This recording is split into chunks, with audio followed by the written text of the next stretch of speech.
Welcome back, friends. Sarah left off with Father Philippe being able to present a spirituality for the everyman, the little way, for the little souls. And we are going to see some of that as we move forward in this book. First off, a definition of terms.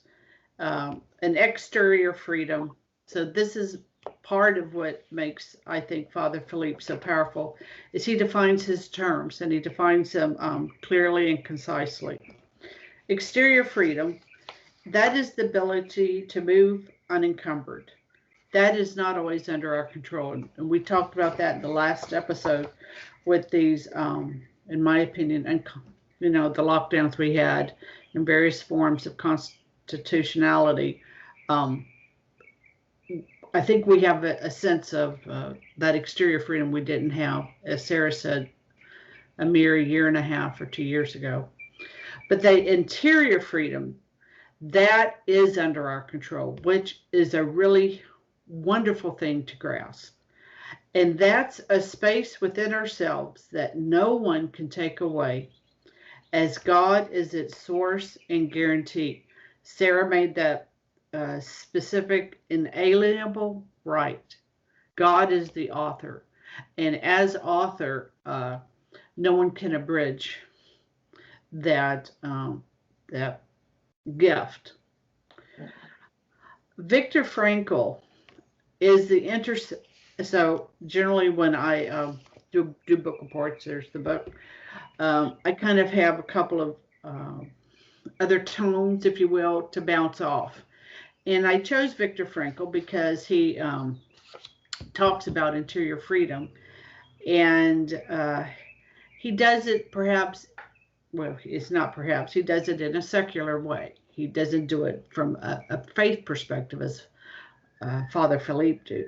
But he gets to the same, he's going to get to the same point, or at least as far as secular understanding can take him. Okay. So I'm going to take a little time. Is this from Man's Search for Meaning?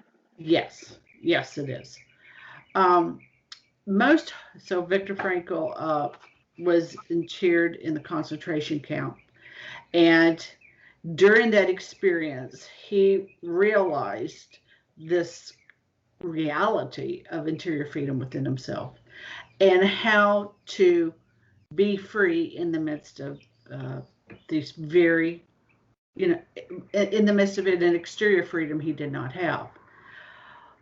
And Viktor Frankl's writing, so that's a genre of Holocaust writing, his stands in sharp contrast to most Holocaust writings is nihilistic and dark and really devoid of hope, as one can imagine.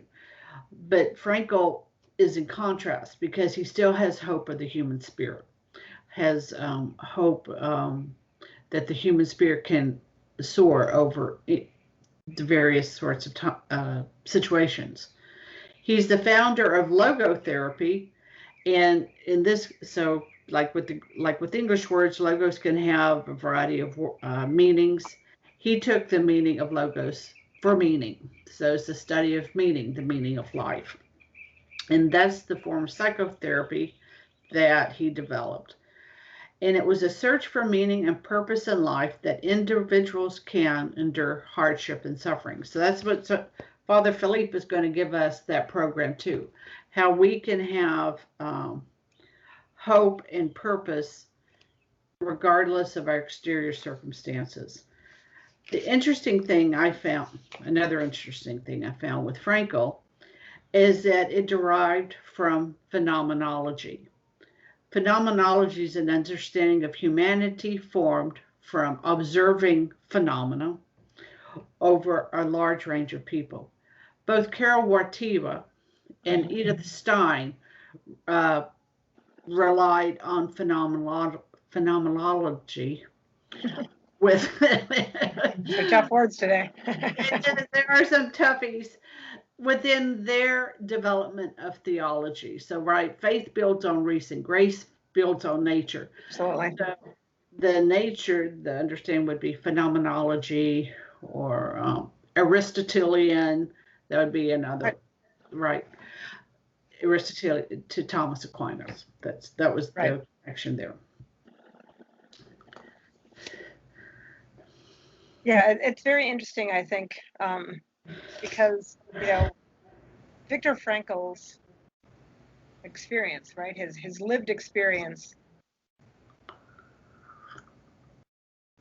where you have been totally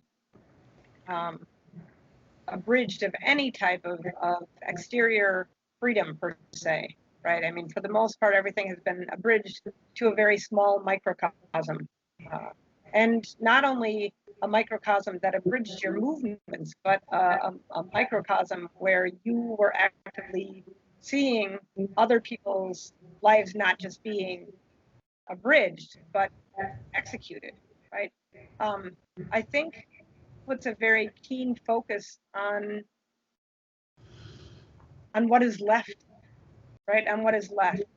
And there is, and I don't want to get too far ahead, but I do think that that Jacques Philippe recognizes that sometimes it is in those sufferings that provide us moments of clarity that prevent us from realizing that our exterior life is something that we can make on our own, right? I mean, that we are responsible for happiness, that we're responsible for joy by our own concrete actions.